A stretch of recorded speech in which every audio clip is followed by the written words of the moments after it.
Sport News of Assam.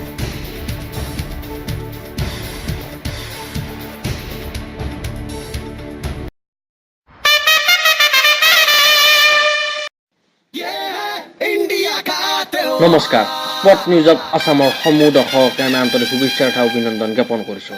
ভাৰতত অনুষ্ঠিত হ'ব IPL 2018।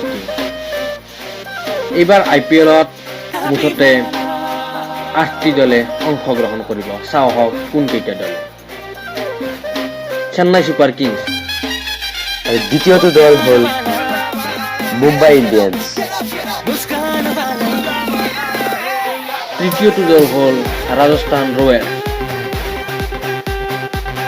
আৰু চতুৰ্থটো দল কলকাতা নাইট ৰাইডাৰ্ছ, পঞ্চমটো দল কিং 11 পাঞ্জাব,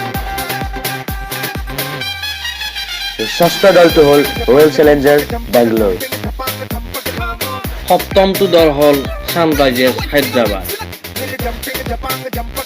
আৰু অন্তিম তথা অষ্টমটো দল হ'ল দিল্লী ডেয়াৰডেভিলছ। এইবাৰ চাওঁ হওক প্ৰথম 10খন মেচ প্ৰতিদ্বন্দ্বীসকল। প্ৰথমখন মেচ অনুষ্ঠিত হ'ব চেন্নাই ছুপাৰ কিংছ বনাম মুম্বাই ইণ্ডিয়ানছ, আৰু এই মেচখন অনুষ্ঠিত হ'ব ৱাংখেড়ে ষ্টেডিয়াম মুম্বাইত। দ্বিতীয়খন খেল অনুষ্ঠিত হ'ব কলকাতা নাইট ৰাইডাৰ্ছ বনাম ৰাজস্থান ৰয়েলছ, আৰু এইখন খেল অনুষ্ঠিত হ'ব চয়মেন সিং ষ্টেডিয়াম জয়পুৰত।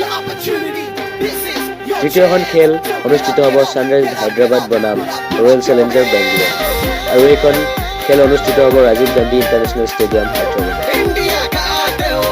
চতুৰ্থখন খেল অনুষ্ঠিত হ'ব কিং 11 পাঞ্জাব বনাম দিল্লী ডেয়াৰডেভিলছ, আৰু এইখন খেল অনুষ্ঠিত হ'ব Punjab cricket association stadium Mohali. পঞ্চমখন খেল অনুষ্ঠিত হ'ব মুম্বাই ইণ্ডিয়ানছ বনাম ৰাজস্থান ৰয়েলছ, আৰু এইখন খেল অনুষ্ঠিত হ'ব ৱাংখেড়ে ষ্টেডিয়াম মুম্বাই। ষষ্ঠখন খেল অনুষ্ঠিত হ'ব কলকাতা নাইট ৰাইডাৰ্ছ বনাম দিল্লী ডেয়াৰডেভিলছ, আৰু এইখন খেল অনুষ্ঠিত হ'ব ইডেন গাৰ্ডেন ষ্টেডিয়াম কলকাতাত। সপ্তমখন খেল অনুষ্ঠিত হ'ব ছানৰাইজাৰ্ছ হায়দৰাবাদ বনাম কিং 11 পাঞ্জাব, আৰু এইখন খেল অনুষ্ঠিত হ'ব ৰাজীৱ গান্ধী ইণ্টাৰনেশ্যনেল ষ্টেডিয়াম হায়দৰাবাদত।